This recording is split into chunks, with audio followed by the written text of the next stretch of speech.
Hello everybody, and welcome to a second one of these multiplayer videos. Figured I'd do another one of these because I've sunk in so much time into the multiplayer now for Dragon Age that I feel like I can more accurately assess kind of what's going on with it and where I see it going in the future, and also just my general feelings on how I'm enjoying it, right?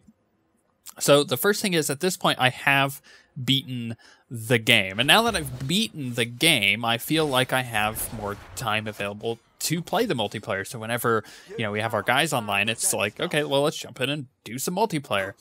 Which, that's a good sign, right? That's a good sign when you have a group of people and, you're all just kind of wanting to play a game together, and it just happens to be, the same game. That's a good sign.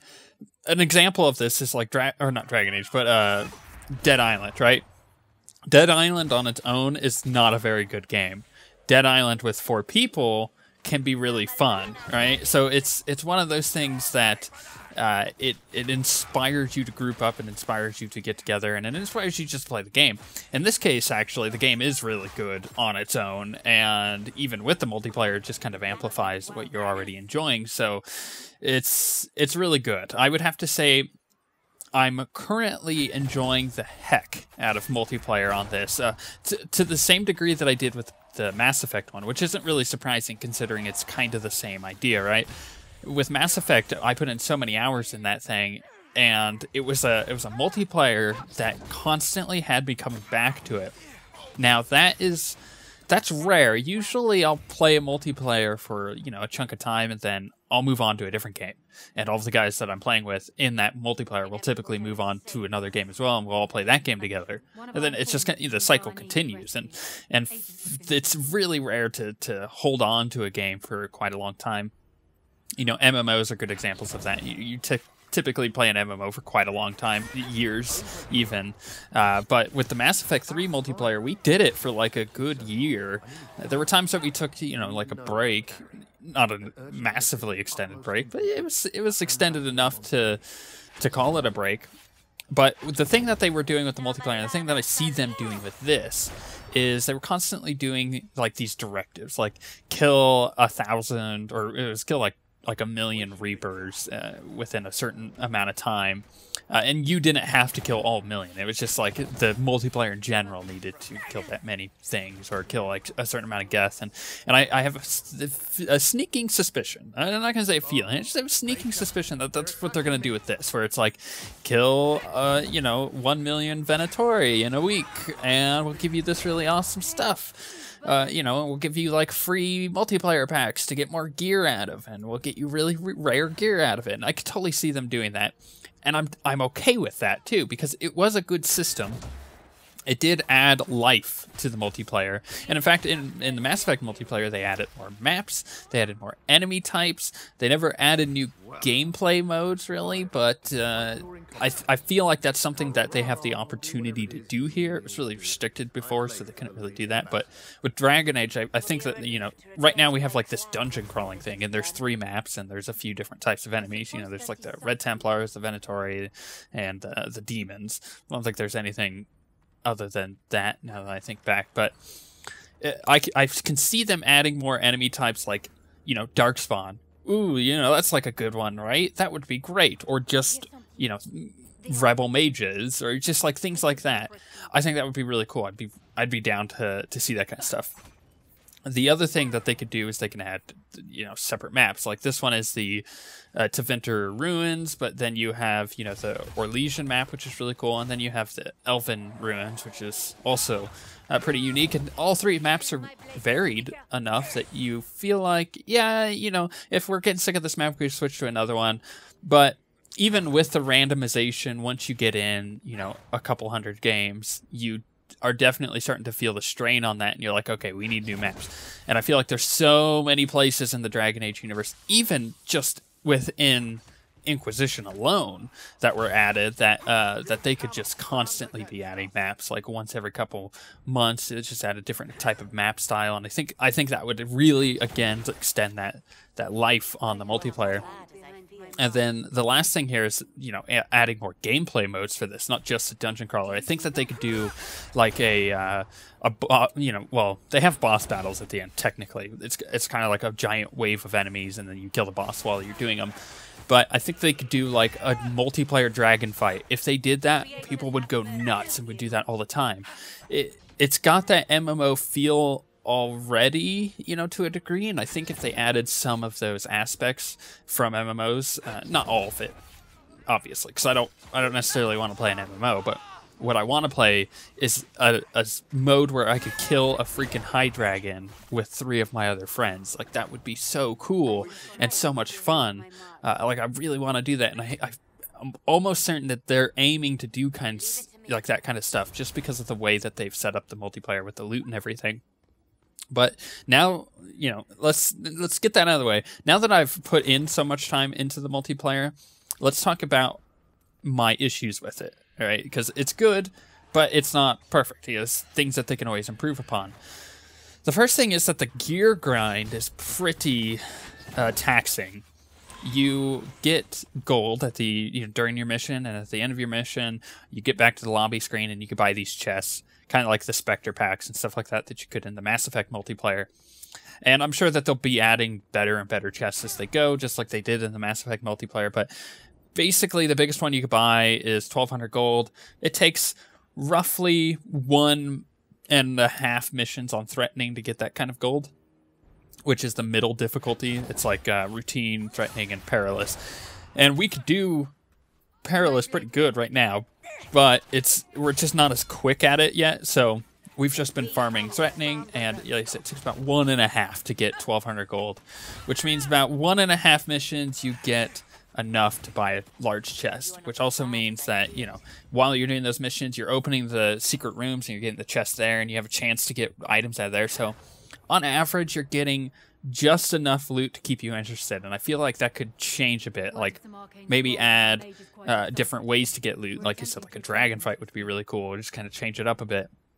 Or adding different types of things to get you more gold while you're playing, just so that it just kind of steps it up a little bit. Maybe just the gold gain in general needs to go up slightly, and then I would feel the desire to grind out that gear a bit better. Because the problem is you're getting like, you know, like 3 things of potions and like 4 rare items or something. I don't remember the ratio on those large chests, but the problem with it is you end up not getting enough items usually. Like, just recently, as of, you know, when I was recording this, I had gotten a really good dagger. And then not long after that, I got another really good dagger. And I was like, oh, it's perfect. You know, so then I'm playing my assassin. And I really like that. But at the same time, I really like my Templar. But I need a good sword and shield for that. And it feels like the grind is too long. It feels like I can't quite get it. And I feel like I have to devote so much time into putting, you know, the gold into the chest in order to get some more items, in order to get something that would be good enough to use a character on perilous difficulty. It just feels a little grindy. And at first, that's okay. I really like that at first, because it's like you have goals to work towards. But once you have gear on like 3 or 4 different characters and you're just grinding those characters out on perilous, it just feels a little too much, right? You can obviously play whatever class you want to play, but it doesn't, you know, if you're like me, you like to min-max everything, and you're like, okay, what's the fastest way to farm loot, you know, and you're not really thinking like, how do I want to have fun here? And it's a problem. It's a personal thing, you know. Other people are the same way, but it's just the way that we tend to focus in on games and farm loot. It's probably better just to be like, oh, I want to play whatever I want to play, but at this current time, it's just a little too grindy. But you'll see, like, you get like the items in the chests and stuff. Maybe they can bump that up. Maybe so it's not just one item that you get. Maybe you could get multiple items. So you get like, oh, you got 3 items out of that chest. Like, oh, so good. Or make it so really difficult enemies drop items. Even I think that would be also really cool. So there's several different ways you can make it less grindy. But that is really my only gripe. Aside from there being some weird buggy things, but that'll get patched out, right? So I'm not too concerned about that. Like, if you're not hosting the game can be a little jittery, and the way it's not lag. Well, it is lag, but it's just the way that everybody's connecting to the host. It just causes everybody else's game not to feel like it's running smooth enough. So they could work on the netcode a bit there. It's gone down a bit since the servers stopped, getting hammering after that first week, but that's something that definitely needs to be fixed.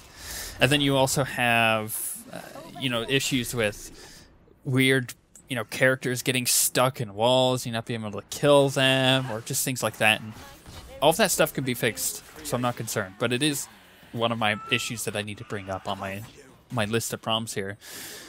But with that said, I mean, my list of problems with the game far my list of problems. No, my list of things that I like there. That's a better way to say it. My list of things that I like far outweigh the things that I don't like about the multiplayer, which is why I'm still playing it. Which is why I still plan on playing it. Which is why all of the guys that I'm playing with continue to plan on playing it. We're mostly all on our second and third playthroughs of the game, doing them at the same time, not necessarily, we finished our second one. We're doing our second one, and we halfway, or a quarter of the way through character creation go, oh, you know what? I also want to make a rogue, and we make other things too. So we're working on 2 other playthroughs at the same time.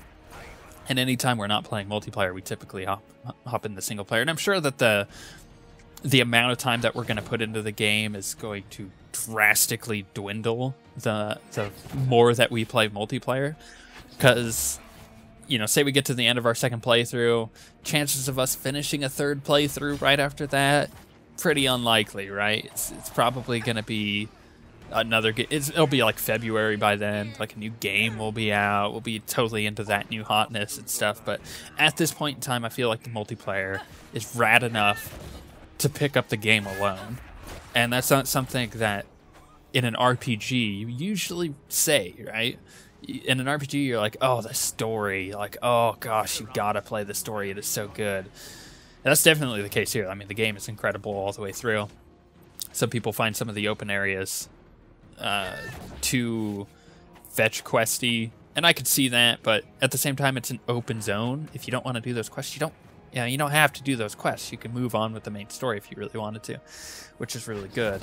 So I would highly suggest actually finishing the game. You'll be really rewarded from it. But this is one of the first RPGs that I've said, even if you don't care about the single player, the multiplayer will certainly keep you interested. And the fact that it gets harder and that they're going to be adding more DLC and more multiplayer content, like it just adds up to being a really good system that they've added into Dragon Age. And when I first heard about it, back like last year when they first announced that they were going to do multiplayer for Dragon Age, I'll be honest, I was instantly excited because I remember reading that report and them saying it's going to be kind of like the Mass Effect multiplayer, and I just got so excited because I knew that the Mass Effect multiplayer was a huge success by pretty much all standards. The only other thing that I think that they could potentially change is getting rid of what they call Platinum, which is it's a microtransaction thing. You could buy it to get more chests, and you don't need to buy it. That's the thing. The game never becomes that point where, oh, you have to sink money into it in order to get the items that you need. It never gets to that point, and I really like that. But I don't think it should be there to begin with, and I think that's a marketing decision more so than a designer's decision. So I'm not going to hold it against BioWare, but at the same time, I feel like that could be removed in future iterations. I don't think it ever needs to be there. In fact, I think it would inspire people to play more, because then they're not having to... They don't feel like they need to throw money down on a multiplayer that they're only going to throw a couple hours into. When in reality, if it wasn't there, they would probably throw in 10, 20 hours into, which is pretty good for a multiplayer on a game that is primarily single player, let's be honest. So if you guys are playing multiplayer, let me know what classes you've been playing, what you've enjoyed the most, how far you've gotten. Like, have you done Perilous? Have you been able to finish that? What challenges have you completed? Like, I'm coming up on killing the 5,000 people with daggers challenge. That one's going to be really fun to complete because it comes with like a new portrait that I can have on multiplayer and stuff like that. Yeah, let me know if you've been enjoying it. And if you have, have you been playing with people, or have you been playing, with people that you know, or complete pickup people that you don't know? because I'm curious what the ratio is there, like how many people are enjoying it with friends and how many people are just doing it with random people. Yeah, I'm really curious about that. I'm also really curious if you guys are running into issues at the moment without there being a push to talk, but that'll be patched in anyway. So that's another thing I'm not too concerned about. But I am curious, like all of these little things, like how do you know, what do you guys feel about the multiplayer? Because we enjoy it, and I'm curious if other people enjoy it. We don't really play with many pickup people. We typically just play with friends and friends of friends, which makes it a lot more enjoyable, at least for me.